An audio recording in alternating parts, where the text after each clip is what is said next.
Muy buena familia de La Teja, nos encontramos hoy con doña Claudia Dobles, candidata presidencial del Partido Acción Ciudadana y de la coalición Agenda Ciudadana. Vamos a conversar con ella temas que nos interesan a todos los costarricenses y también de las propuestas para saber qué podríamos tener en un eventual gobierno de doña Claudia. Muy buenas tardes, doña Claudia, ¿cómo se encuentra? Muy bien, más bien muchísimas gracias por la invitación, Rocío, muy contenta de estar aquí.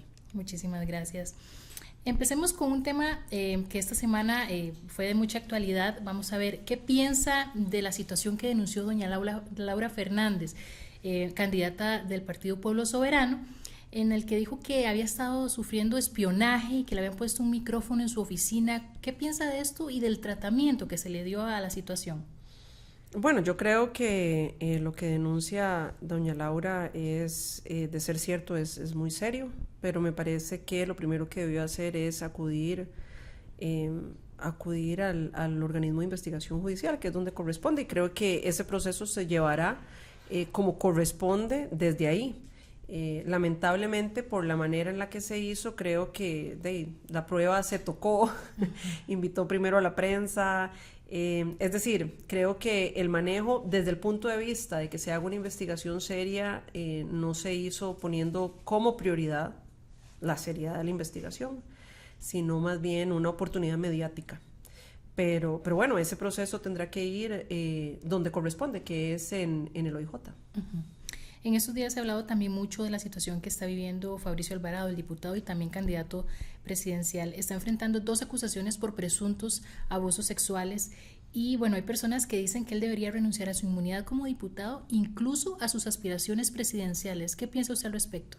Bueno, yo lo primero que quiero decir es que es muy difícil.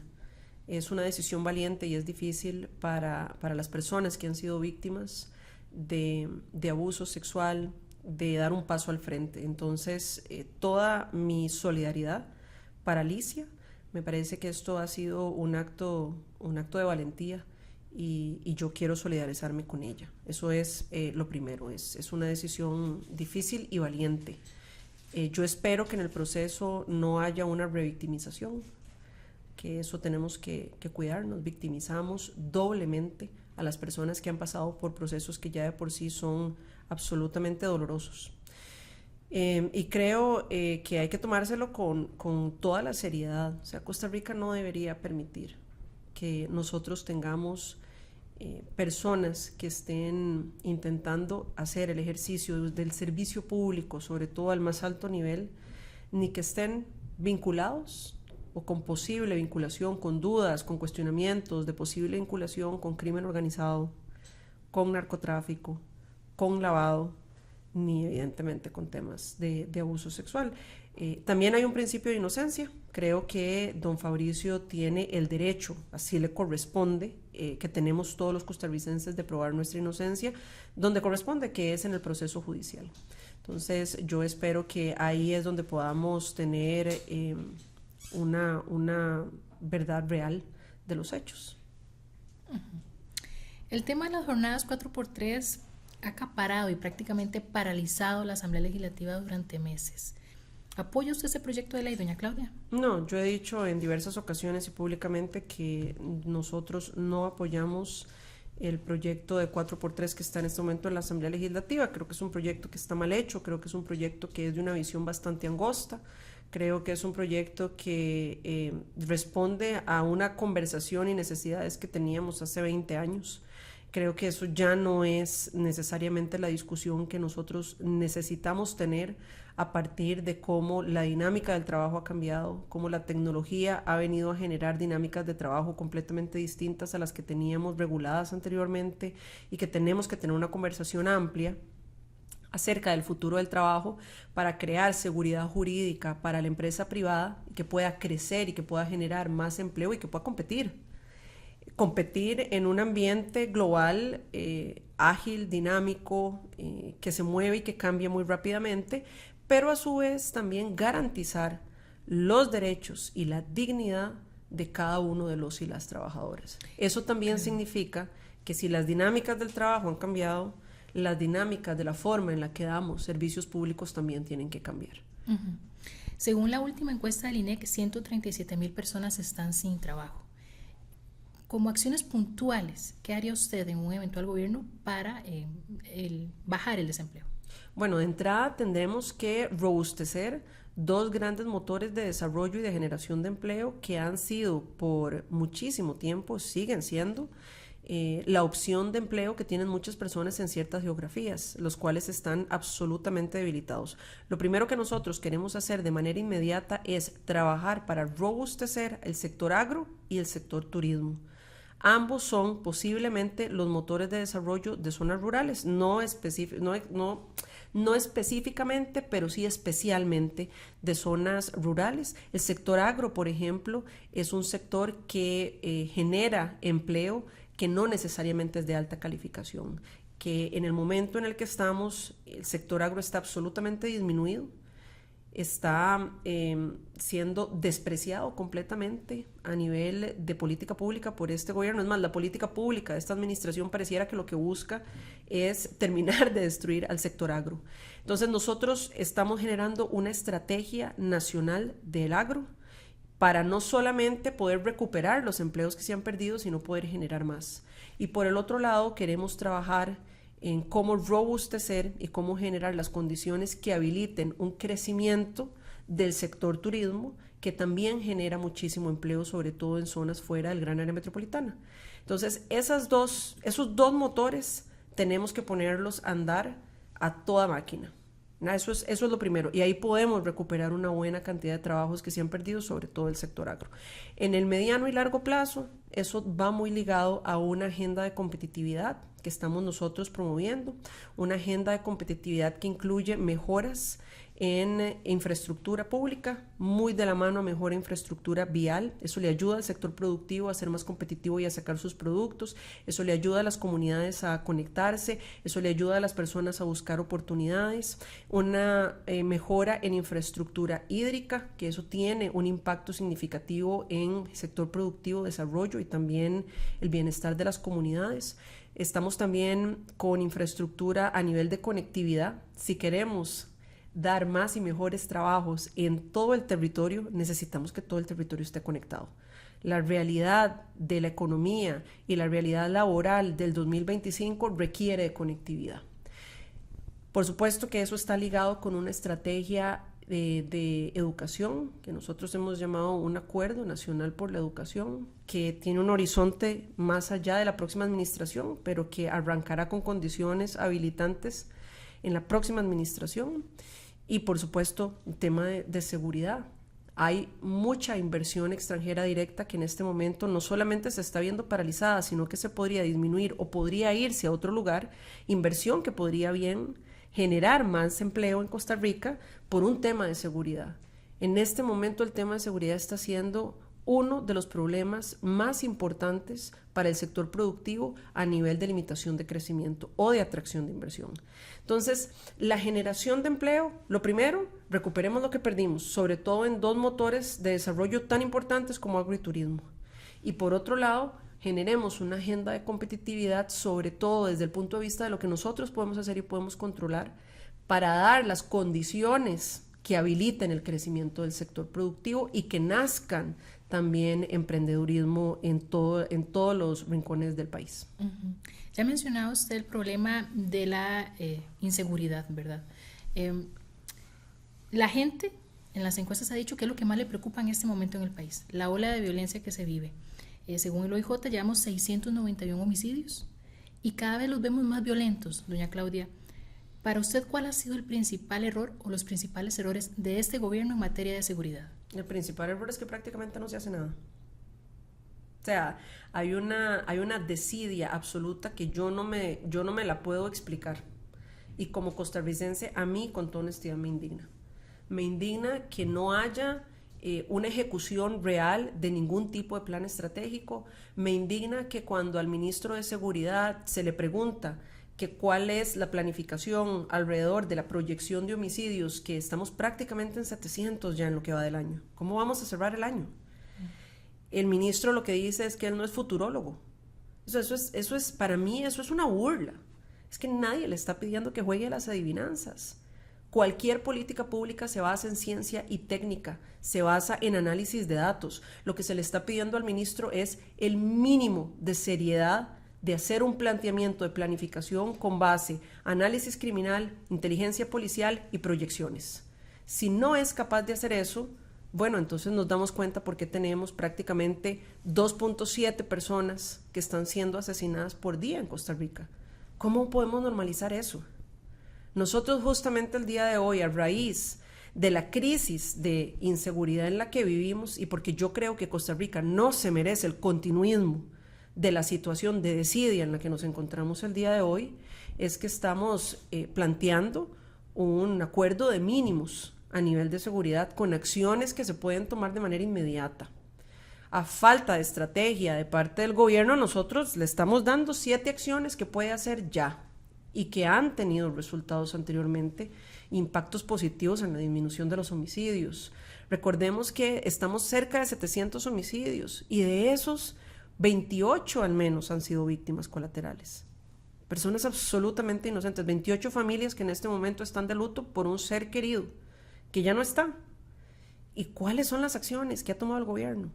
Más allá de la incapacidad del ministro, ¿cómo es posible que nosotros normalicemos en Costa Rica que un viceministro que esté cuestionado, que se ponga en duda si en algún momento mientras fue juez tuvo vínculos o no para favorecer células criminales y que en este momento sea la persona que toma la decisión de quitar guardacostas de Valladraque, de poner la academia de guardacostas, quitarla de Quepos y pasarla a Pocosí en un lugar en donde no hay costa? ¿Cuándo se ha visto una academia de guardacostas donde no hay costa?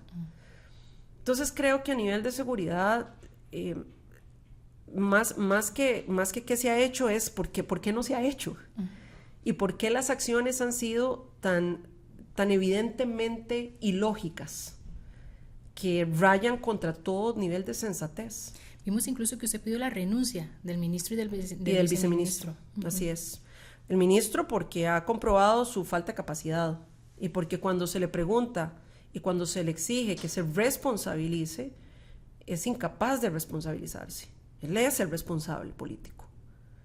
Y al viceministro porque nosotros no podemos tener a una persona que ha sido cuestionada, donde hay duda alrededor de si en algún momento pudo haber tenido vínculos con crimen organizado, que esté tomando decisiones, aparte que son decisiones que atentan contra toda la lógica y el sentido común y la sensatez de lo que se requiere a nivel de seguridad. ¿Sí? Por eso el día de hoy no solamente lo estamos solicitando nosotros, le extendimos una invitación a todas las demás candidaturas para que logremos un acuerdo mínimo, así lo hemos llamado, un acuerdo mínimo por seguridad, de acciones inmediatas que se pueden tomar ya, que no requieren nada más que tener voluntad de hacerlo, y que le solicitemos de manera decidida a esta administración que remueva al ministro y al viceministro Jiménez Esteller. ¿Cuáles son las acciones que usted en un eventual gobierno tomaría para reducir la inseguridad? Nosotros tenemos una estrategia de varios ejes. El día de hoy lo que planteamos sobre la mesa y que estamos extendiéndoselo como compromiso de mínimos a todas las demás candidaturas es una serie de acciones inmediatas. Y nuestra estrategia en seguridad es mucho más grande. Pero el día de hoy lo que planteamos son acciones inmediatas que se pueden hacer ya.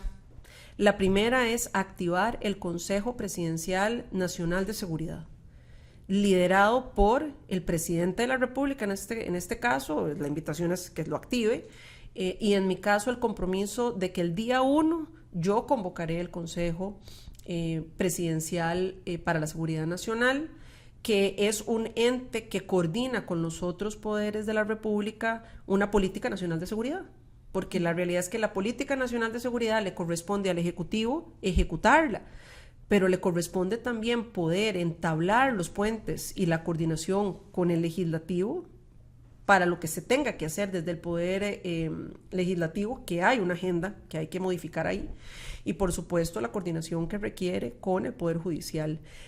Lo otro que tiene esa primera acción es que este Consejo tiene una bajada de coordinación entre cuerpos policiales. Nosotros en Costa Rica no solamente tenemos limitaciones a nivel de recurso policial, sino que nuestros cuerpos policiales están muy fragmentados.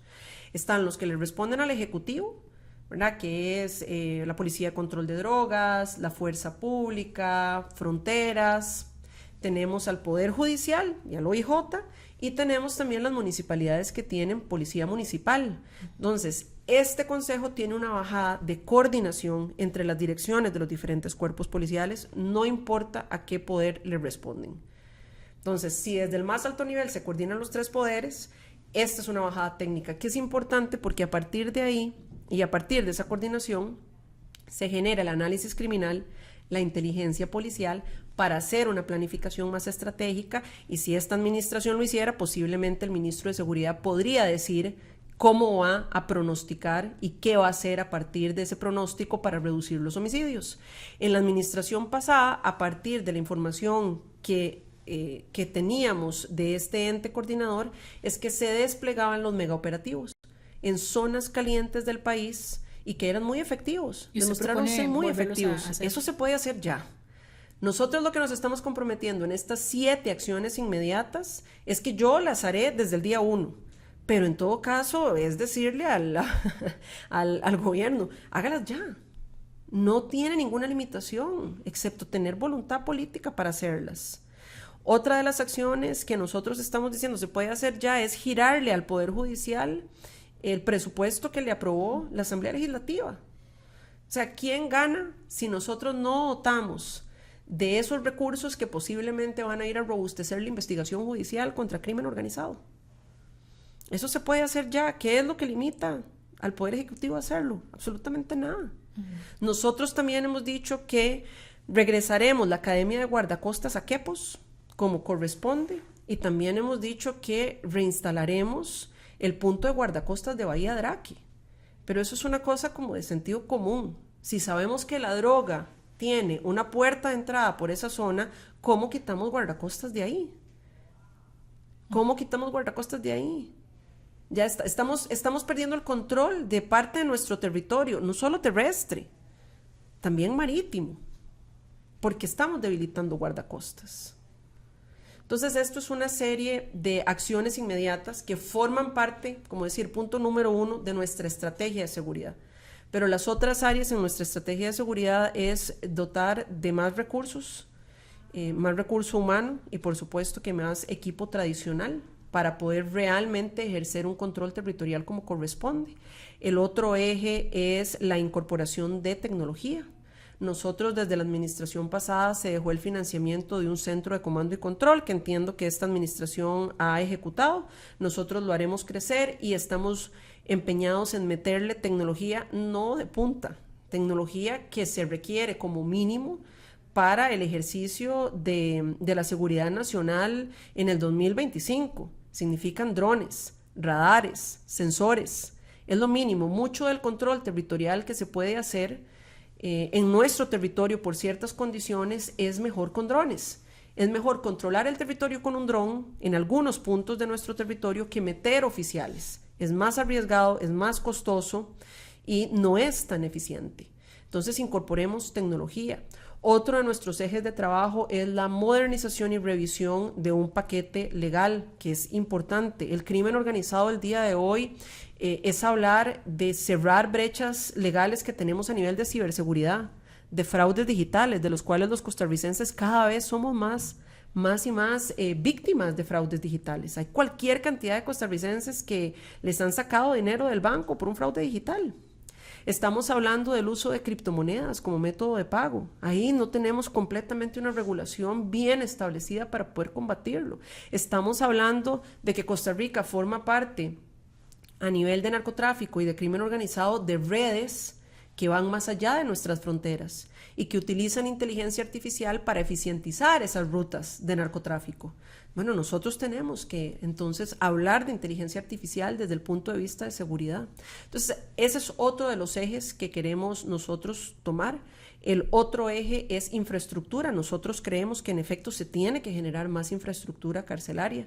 La realidad es que en las 2 administraciones pasadas juntas se construyeron aproximadamente 46,000 metros cuadrados de cárceles. Eso es importante porque así logramos bajar los porcentajes de hacinamiento. En esta administración, más allá de la narrativa, no se ha hecho un solo metro cuadrado de cárcel. más allá de, ¿verdad? De la ocurrencia y de la chambonada de las cárceles de carpas. Entonces sí hay que hacer más infraestructura carcelaria para poder bajar el hacinamiento. Nosotros estamos absolutamente de acuerdo con eso. Y por último, y posiblemente lo más importante, Rocío, nuestra estrategia de seguridad incluye una estrategia integral de prevención. Si nosotros no logramos generar prevención, llevar a ese mapa de zonas calientes donde tenemos que desplegar policía, tenemos que desplegar oportunidades. Si no llevamos ahí oportunidades, si no llevamos servicios públicos de calidad, si no llevamos educación de calidad, si no llevamos espacios públicos de calidad, vamos a seguir perdiendo a nuestros jóvenes, sobre todo ante el crimen organizado. De estos 700 homicidios que hemos tenido hasta este punto en el año, estamos hablando que 250 son de personas entre 18 y 25 años. Estamos hablando de que se nos ha triplicado la cantidad de homicidios en personas de menos de 12 años, de niños y niñas. ¿Cómo no estamos todos absolutamente indignados exigiéndole al gobierno que haga algo? Entonces, eso es un poco el planteamiento que nosotros hicimos. La realidad es que para cualquier persona que llegue a gobierno se va a requerir de acuerdos mínimos, se va a requerir de trabajo conjunto con los otros poderes de la República, y nosotros estamos extendiendo desde ya una invitación a las otras candidaturas a que nos unamos en esto, más allá de los colores partidarios. Claro. Creo que es una crisis que tenemos que abordar con completa seriedad, pero también entendiendo que tenemos que sumar esfuerzos. Tocaba usted ahorita el tema de la educación y las víctimas mortales, ¿verdad? Los menores de edad que deberían estar estudiando. Sin embargo, el último informe del estado de la educación fue muy duro. Señalaba que hay estudiantes de colegio que tienen la capacidad de resolver problemas matemáticos y de comprensión de lectura de niños de escuela. Esto no es un problema de ahora, quizás sí se ha agravado ahora, pero viene desde hace años, incluso de gobiernos atrás, podríamos decir incluso del PAC. ¿Qué errores se cometieron en el pasado, tal vez en los gobiernos del PAC, y cómo solucionar esto? Bueno, es que nosotros justamente tuvimos que enfrentar una de las condiciones más radicales que también hemos tenido, no solamente como país, sino a nivel global, que fue la pandemia. Y eso, la realidad es que generó no solamente una disrupción en el sistema educativo, sino que hay que reconocer que también evidenció las falencias que teníamos en el sistema educativo y generó una brecha más grande. Ahora, nosotros dejamos desde la administración pasada, muy rápidamente, primero, se procuró lo más ágil que se pudo poder continuar, ¿verdad?, dando un curso lectivo con todas las limitaciones que la pandemia significó, con todos los problemas que eso significó y con todas las consecuencias que eso trajo. Esa es una realidad que yo no voy a minimizar.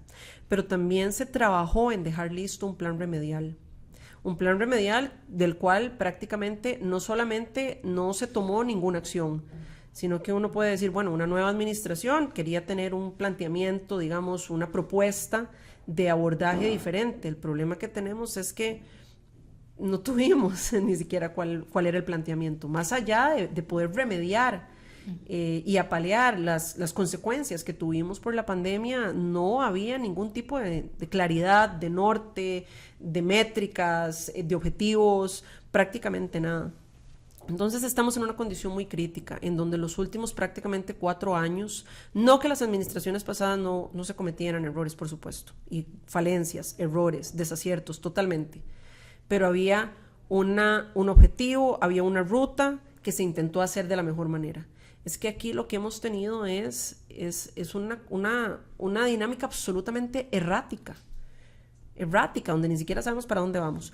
Nosotros estamos planteando, Rocío, una estrategia para la educación que tiene como sombrilla entender que vamos a requerir un gran acuerdo nacional por la educación. De la situación a la que estamos, a donde queremos llegar, va a superar la próxima administración. Y eso no solamente lo decimos nosotros, lo plantea así el Estado de la Educación en su último reporte. Nosotros estamos planteando una ruta en donde vamos a garantizarnos las condiciones de los próximos 4 años, en donde ya tenemos prioridades establecidas, pero que es parte de un horizonte de al menos 15 años. Es decir, estamos hablando de al menos 3 administraciones que se tienen que comprometer. Y por eso es tan importante que nosotros hablemos de un acuerdo nacional. un acuerdo con el que nosotros arrancaremos en nuestro gobierno, pero que va a tener que continuar, porque no vamos a salir de este bache en una sola administración, eso es una realidad. Ni tampoco se puede pretender que esta administración saliera del bache del cual tenemos deudas históricas, eso es una realidad. Lo que sí se le puede pedir a una administración es que haga algo. Pero aquí, exactamente igual que con el problema que tenemos en seguridad, creo yo que con educación también es una falta de claridad, una falta de norte, hasta una desidia por ponerse a trabajar, ¿verdad? Por dejar de lado la narrativa y ponerse a trabajar y darle a la gente resultados. Nosotros estamos comprometidos no solamente con generar este acuerdo nacional, sino que también una de las primeras acciones con las que nos hemos comprometido es con hacer un aumento del presupuesto de manera paulatina. Dentro de ese aumento de presupuesto de manera paulatina, nuestra priorización serán los programas de equidad. Estamos hablando de comedores. Muchos de nuestros niños y niñas, uno de los incentivos que tienen para ir a la escuela, y lo digo con muchísimo dolor, es porque pueden comer ahí. Para muchos de nuestros niños o niñas, la comida que reciben en el sistema educativo puede ser la única que tengan al día. Si eso se limita, pues vamos a decirlo que hay un incentivo que también se elimina. Queremos robustecer los programas de transporte. Si los chicos y las chicas no pueden llegar a su centro educativo, los estamos excluyendo del sistema. Y por supuesto queremos robustecer las becas Avancemos.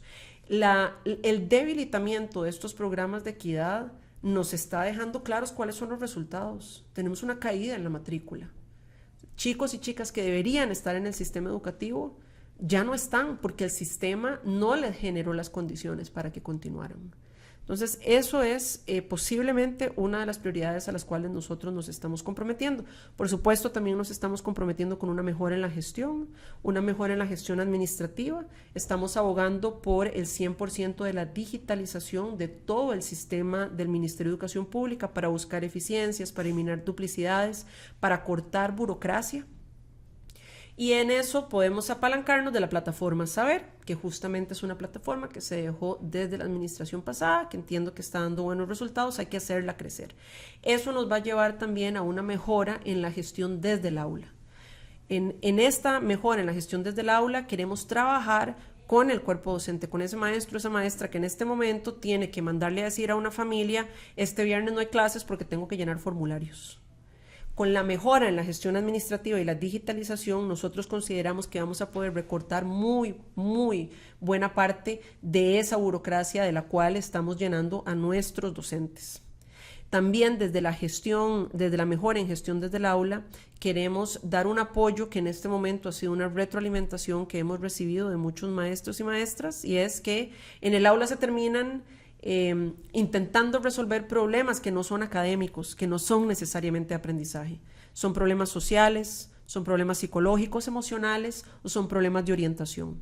Entonces nosotros dentro de esa gestión, de esa mejora en la gestión desde el aula, queremos arrancar en una primera etapa viendo como un mapa de calor a nivel de vulnerabilidad en el sistema educativo, aquellas escuelas que tengan mayor vulnerabilidad para garantizarnos que tengamos un psicólogo o una psicóloga de planta, un orientador o una orientadora y que hagamos un enlace directo para una persona del área social, un trabajador o una trabajadora social que le sirva a esa escuela y garantizarnos un apoyo que va mucho más allá de la parte académica, porque muchos de estos chicos y chicas lo que requieren es ese tipo de apoyo y lo requieren para poder aprender. Y por supuesto que estamos hablando de mejora en infraestructura, que ahí yo creo que lo que hay que hacer es una mejora en la gestión de la DIE y un robustecimiento para las personas que no están ya en el sistema educativo de primaria y secundaria. Lo que queremos es trabajar en conjunto, no solamente con robustecer el INA, sino trabajar muy de la mano con universidades, tanto las universidades públicas como las universidades privadas, para sistemas y mecanismos de certificación y microcertificación y de enseñanza continua, para mejorar las capacidades y habilidades para la empleabilidad. Uh-huh. En cuanto al tema de infraestructura vial, doña Claudia, el país enfrenta serios problemas, calles que colapsan cuando llueve, se destruyen carreteras y las presas. Los chicos están perdiendo la vida en presas, ¿verdad? ¿Qué soluciones propone usted? Bueno, nosotros ya dejamos sobre la mesa, digamos, los proyectos, algunos de ellos iniciados, otros completamente financiados, que lamentablemente no les sabría decir, Rocío, ¿por qué no se les ha dado ejecución? Si es por falta de capacidad, si es por incompetencia, si es por falta de interés, yo no sé qué será. Para darle un ejemplo, nosotros a nivel de infraestructura vial como tal, existe en este momento una cartera, o se dejó sobre la mesa una cartera de inversión vial de aproximadamente 2.500 millones. De esos 2.500 millones, esta administración ha logrado ejecutar poco más del 10%. Sí, todas las administraciones hemos tenido retos para ejecutar, pero un 10%, digamos que eso es un nivel de ejecución, digamos, de unos niveles de incompetencia que pocas administraciones han logrado bajar a eso. Esa cartera de inversión quedó ahí, hay que retomarla, ¿verdad? Eso hay que retomarlo. Por otro lado, nosotros no vamos a lograr, yo lo he dicho, no de hoy, lo he venido diciendo porque lo creo y porque así nos lo muestran otras referencias de otros países, no vamos a lograr resolver el problema de vivir ahogados en una presa si no generamos un buen sistema de transporte público. Y en ese sentido también sobre la mesa quedaron los proyectos. No solamente quedó el proyecto del tren eléctrico que esta administración retomó, en buena hora que lo hayan retomado, aunque sea más pequeñito. Yo tengo mi gran preocupación con el proyecto que plantea esta administración, es que tiene una tarifa que para mí deja por fuera del tren a miles de costarricenses que se merecen un transporte público de calidad, pero dejamos sobre la mesa el proyecto del tren, dejamos sobre la mesa toda la arquitectura liderada por el Banco Central para pago electrónico. Nosotros implementamos una primera etapa en el tren y dejamos implementada una primera etapa con algunas rutas de buses. Eso, ¿por qué no se ha continuado? No lo sé, eso quedó sobre la mesa, la infraestructura, la arquitectura, digamos, de pago electrónico quedó lista. Nosotros también dejamos sobre la mesa todo el planteamiento de sectorización en una visión que iba mucho más allá del tren, mucho más allá del tren. Nosotros estamos también proponiendo ahora poder generar estrategias regionales de transporte público. No es lo mismo entender el transporte público en el gran área metropolitana que el transporte público en algunas comunidades rurales, en donde estamos perdiendo las rutas y las concesiones. Eso tenemos que entrarle y hacer una estrategia diferenciada. Y mucho de eso pasará por entender que el buen transporte público requiere de subsidios, en algunos casos, y que los subsidios no están mal. Los subsidios hacen que el transporte público le pueda llegar a todas las personas, no importa dónde estén. Entonces, el planteamiento no lo vamos a inventar. Es más, nosotros el planteamiento lo dejamos sobre la mesa. La pregunta es por qué no se ha ejecutado. Uh-huh. Habla usted de que este gobierno ha bajado, y es una realidad, ¿verdad?, el presupuesto para la obra pública en cuanto a calles. ¿Afectaría esto un eventual gobierno? Porque vamos a ver, cuando este gobierno llegó estaban los proyectos nada más de darle continuidad. Uh-huh. Ahora hay unos que están frenados, no sé si habrá que incluso actualizar planos y cosas.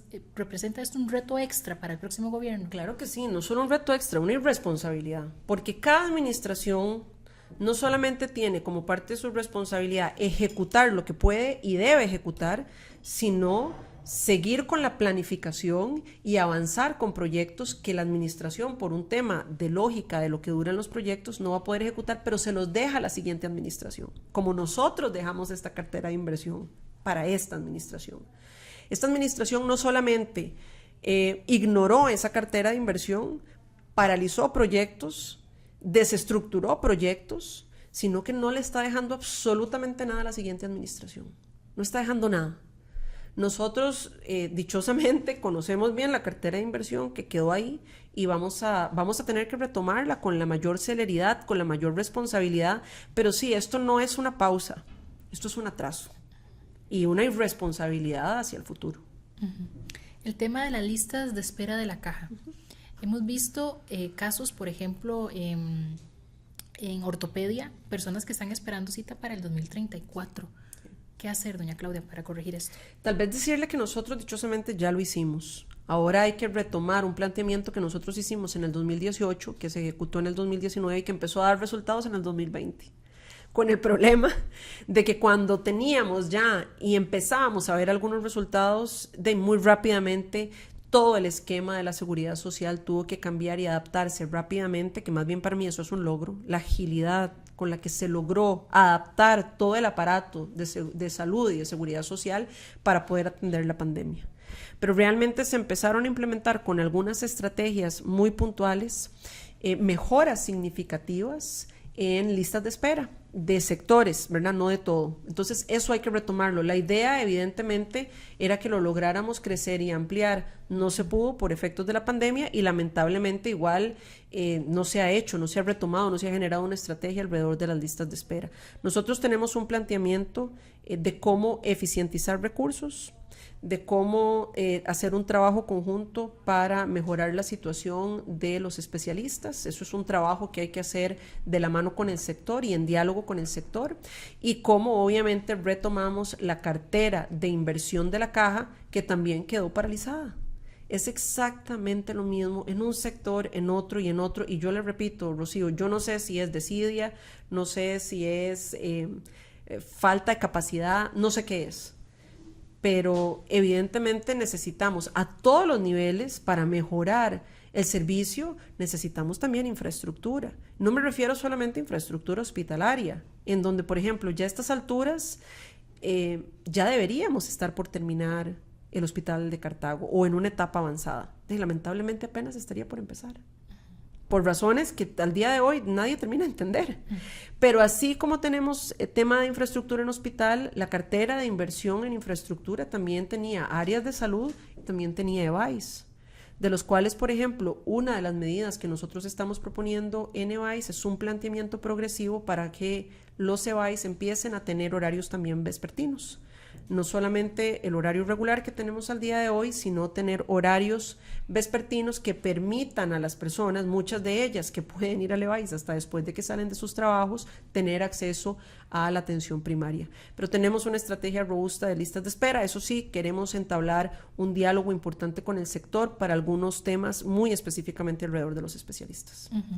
Doña Claudia, ¿qué papel jugaría don Carlos Alvarado, su esposo, en un eventual gobierno suyo? El mismo papel que jugaría la esposa de don Fabricio en un eventual gobierno de don Fabricio, el esposo de doña Laura en un eventual gobierno de doña Laura, o la pareja de cualquiera de las demás candidaturas. ¿No ha pensado usted dar algún puesto, algún ministerio, algo así, no? Pues es que ya de todas formas tendrían un puesto que es un puesto voluntario, que es el puesto que yo con muchísimo orgullo tuve siendo primera dama. En el caso de el esposo de cualquiera de nosotras las candidatas sería del primer caballero. Es un puesto que uno es ad honorem, no se paga y es voluntario. Es decir, la persona lo asume hasta donde quiere también asumirlo. Entonces sería exactamente lo mismo que para el resto de las candidaturas. Por supuesto que yo creo que Carlos tiene una experiencia y capacidades de las cuales por supuesto que Costa Rica se podría beneficiar. ¿Eso va a ser diferente a la situación que tengan las otras candidaturas? No, sería exactamente la misma. Doña Claudia, el PAC tuvo 2 gobiernos seguidos y luego el pueblo lo castigó, por decirlo así, no le permitió sacar ni una diputación en esta administración. ¿Cuál cree usted que fue el motivo para ese enojo de la gente? Yo me he referido un montón a eso, Rocío. Nada más voy a decir que, por supuesto, después de 2 administraciones hay un desgaste. Todas las administraciones que enfrentamos la pandemia, todas las administraciones que enfrentaron la pandemia tuvieron un castigo, incluidas administraciones que al día de hoy son tan populares como la del presidente Trump en Estados Unidos. En su momento hubo un castigo electoral también ahí. Eso no es un fenómeno solamente de Costa Rica, eso fue un fenómeno global.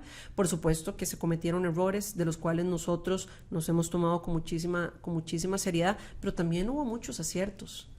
Ciertamente yo también puedo decir que yo me siento orgullosa de haber participado en un equipo de trabajo que, aún enfrentando una pandemia, pudimos, para darte un ejemplo, tener mucho mejor porcentajes de ejecución de obra pública que esta administración, que no ha tenido absolutamente ninguna limitación más allá de la falta de capacidad o voluntad, que logramos entregar más unidades de vivienda de interés social que las últimas 4 administraciones, a pesar de que tuvimos que enfrentar una pandemia, que se logró trabajar en equipo, no peleándose con la Caja Costarricense del Seguro Social, sino generando una articulación, bajo el entendido que la Caja es autónoma. Se logró una articulación y una sinergia entre la Caja, el Consejo, la Comisión Nacional de Emergencia y el Ministerio de Salud para lograr atender una pandemia, de la cual nosotros tuvimos métricas muy buenas. Entonces, errores, todas las administraciones han tenido errores, incluida incluida en la que yo serví como primera dama, pero tuvimos aciertos y ciertamente tuvimos mejores métricas que esta administración, que no ha tenido los retos que nosotros tuvimos y de la cual ha logrado gozar de decisiones que se tomaron anteriormente que fueron absolutamente impopulares, como una reforma fiscal, pero es la que le ha permitido a esta administración tener mejores números macroeconómicos. Entonces, creo que todas esas cosas hay que ponerlas en la balanza. Usted lleva una doble postulación como para presidencia y también para la primera diputación de San José. Hay personas que critican eso de la doble postulación, incluso en la Asamblea Legislativa se ha discutido el tema de prohibir la doble postulación. ¿Por qué decidió hacerlo? Bueno, yo creo que Costa Rica más que nunca tiene claridad de que en la próxima Asamblea Legislativa nos jugamos el todo por el todo. Hay una muy buena cantidad de magistrados que van a tener que ser nombrados por la próxima Asamblea Legislativa. La Contraloría, el nombramiento de la Contraloría, el nombramiento de la Defensoría, es decir, la próxima Asamblea Legislativa tendrá a su haber y como responsabilidad una serie de nombramientos que son de un calado que creo que pueden generar un cambio de rumbo, por así decirlo, en la democracia costarricense. También porque creo que es más que evidente ya para todos los costarricenses que el Ejecutivo, si bien tiene una responsabilidad de ejecutar, no de hablar, no de contar historias, no de narrar, no de quejarse, de ejecutar, necesita también de una asamblea legislativa que tenga una agenda de desarrollo que permita que nos movamos adelante con reformas que el país necesita. Porque la realidad es que sí necesitamos reformas. Hay instituciones que responden a las lógicas, a los procesos y a las necesidades de una Costa Rica que ya no existe, de una Costa Rica que existió en los 90s, de una Costa Rica que existió tal vez en los 80s, pero que no es la Costa Rica de hoy. Y esas instituciones tienen que llegar a hoy, responderle a los costarricenses con las necesidades que tenemos hoy, y para algunas de esas cosas sí vamos a necesitar reformas. Esas reformas tendrán que pasar por la Asamblea Legislativa. Entonces, bajo ese entendido y entendiendo las condiciones especiales que tendrá la próxima Asamblea Legislativa, yo creo que es responsable, al menos de mi parte, y respeto que otras candidaturas piensen diferente, que nosotros estamos pidiendo el voto no solamente para decir esto es lo que vamos a hacer desde el Ejecutivo desde el día 1, estamos presentando acciones desde el día 1, el día de hoy presentamos acciones a nivel de seguridad, pero también tenemos un compromiso de llevar una agenda de desarrollo desde el Legislativo, un compromiso de que se va a trabajar como un espejo. Esta agenda que necesitamos país requiere de esta agenda de desarrollo en el Legislativo. Y ahí, pues evidentemente estoy también dando yo la cara de que esa agenda de desarrollo se va a ejecutar. ¿Hay algún proyecto del gobierno de Rodrigo Chávez que usted siente que vale la pena y que incluso se comprometería usted a darle continuidad? Yo estoy segura de que tienen que haber cosas que se han manejado bien. Nosotros justamente hemos estado entablando conversaciones con las diferentes cámaras que evidentemente han trabajado y han articulado y han dialogado con el Ejecutivo durante estos casi 4 años para saber qué iniciativas, qué programas han estado dando resultados para que nosotros podamos darle continuidad. Hay algunas cosas que no parecieran haber dado resultados, pero nosotros estamos intentando y bajo un entendido de que las cosas que han funcionado tienen que continuar, de poder hacer ese mapeo muy de la mano también con los sectores sociales y el sector productivo para garantizarnos que podamos darle continuidad a esas iniciativas y han estado dando resultados. ¿Piensa usted que un gobierno de continuidad del oficialismo pondría en riesgo la democracia del país? Yo creo que un gobierno de continuidad pondría en riesgo la vida de las personas. Es decir, nosotros tenemos un gobierno que nos tiene con un tope de tasa de homicidios. Si estamos hablando de continuidad, ¿eso es lo que queremos continuar? ¿Queremos continuar con una ejecución de infraestructura vial del 10%? ¿Queremos continuar, por ejemplo, con ocurrencias como que Costa Rica hace aproximadamente un mes tuvo que cerrar su espacio aéreo por horas, con unos costos gigantescos, no solamente económicos, costos a nivel de seguridad nacional y costos reputacionales? Eso le costó al sector turismo, estoy segura también.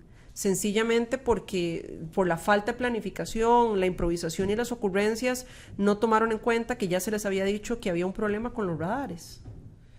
Esa es la continuidad que queremos. La continuidad que nos intentan hacer creer que lo que sucedió en Taras La Lima es parte del proceso de construcción normal. No lo es. Por supuesto, la infraestructura tiene que ser resiliente al cambio climático y tenemos grandes retos ahí, pero pensar que ese tipo de cosas son normales en una construcción, eso no lo podemos normalizar. Esa es la continuidad que queremos. Es que yo creo que aquí lo que tenemos que hablar es qué es lo que queremos continuar. ¿Qué es lo que queremos continuar? A mí como costarricense me indigna ver el nivel de chabacanería, en algunos casos de vulgaridad, con la que el oficialismo se maneja en la función pública. Para muestra el diputado Barrantes, intentando solucionar un problema a golpes con un ciudadano al que le chocó el carro, en aparente estado de ebriedad, intentando no responsabilizarse de sus actos y aparece otra persona con una bolsa llena de plata. Esa es la continuidad que nosotros queremos. Esa es la continuidad que nosotros como país nos merecemos. Yo creo que no. Yo creo que Costa Rica se merece un cambio a la sensatez, al trabajo del conjunto, al trabajo por objetivos, a la responsabilidad, al entendimiento de sumar esfuerzos, a dar resultados. Lo que hemos tenido y lo que a mí me preocupa es que continuemos pensando que colocar una historia y quejarse y echar un cuento es el equivalente a darle solución a la gente. No lo es. Puede ser hasta entretenido si se quiere, pero no dan resultados. Entonces yo creo que Costa Rica corre un grave peligro si continuamos con lo que tenemos al día de hoy. Para muestra los datos en todos los sectores. En salud estamos mal, listas de espera gigantescas. Yo no sé si el presidente de la República se va a ir a operar a Estados Unidos porque no quiere estar en la lista de espera que debe haber para la operación que él se tiene que hacer. Estamos mal en educación, estamos mal en infraestructura, estamos mal hasta a nivel reputacional, estamos mal hasta en la dignidad de la investidura del primer funcionario de la República. Esa es la continuidad que nosotros queremos. Por lo menos esa no es la continuidad que yo quiero. Yo quiero un cambio. Doña Claudia, en el último gobierno del PAC se redujo el salario de los periodistas. Los periodistas con bachillerato, el salario quedó en 567,000 y los de licenciatura en 680,000 colones. Eso ha hecho que muchos comunicadores tengan 6 años sin ver un aumento salarial, mientras que el costo de la vida aumenta todos los días. ¿Siente usted que fue una decisión atinada? Bueno, yo creo que las decisiones que se tomaron a nivel de estabilidad económica eran importantes en ese momento, pero estaban pensadas en que una vez lograda una estabilidad, podíamos generar estrategias no solamente de balance, sino también de compensación en algunos casos. Le voy a dar un ejemplo. Siempre se planteó que se tenía que generar una estrategia para poder cerrar la brecha entre el salario global y el salario compuesto. Nosotros lo que estamos planteando es una estrategia para poder cerrar esa brecha. Es decir, se tomaron acciones duras, impopulares, que se tenían que tomar, pero esas acciones contemplaban una estabilización ya para este punto que nos permitieran poder generar las estrategias de mejora, de balance, de compensación y de volver a hacer una inversión importante a nivel social. El hecho de que no se esté dando al día de hoy no responde a un tema económico, responde a falta de voluntad política. En algunos casos, la inversión que está generando esta administración está por debajo de lo que le permite la regla fiscal. Entonces, no es un problema económico, es un problema de falta de interés y de voluntad política por hacerlo. Entonces, sí, nosotros sí tenemos una estrategia de entender, una vez desplegada el paquete de reformas, como tiene que ser en las que se han hecho y en las que vendrán. Eso está contemplado para tener iteraciones en donde uno también ve qué funcionó, qué no funcionó, qué hay que mejorar, qué brechas se generaron que tal vez no estaban contempladas y cuáles son las estrategias para subsanarlas. Uh-huh. Doña Claudia, muchísimas gracias por este ratito, muy amable en responder todas las preguntas. Esperamos que tenga una buena campaña y que le deseamos lo mejor. Muchas gracias a ustedes por haber visto esta entrevista. Como ya saben, estamos entrevistando a todos los candidatos a la presidencia para que ustedes puedan escuchar las propuestas, ver con cuál se identifican más y, por supuesto, tomar una decisión basados en la información. Muchísimas gracias, doña Claudia. Muchísimas gracias a ustedes por la invitación. Muchas gracias a todas las personas que nos vieron.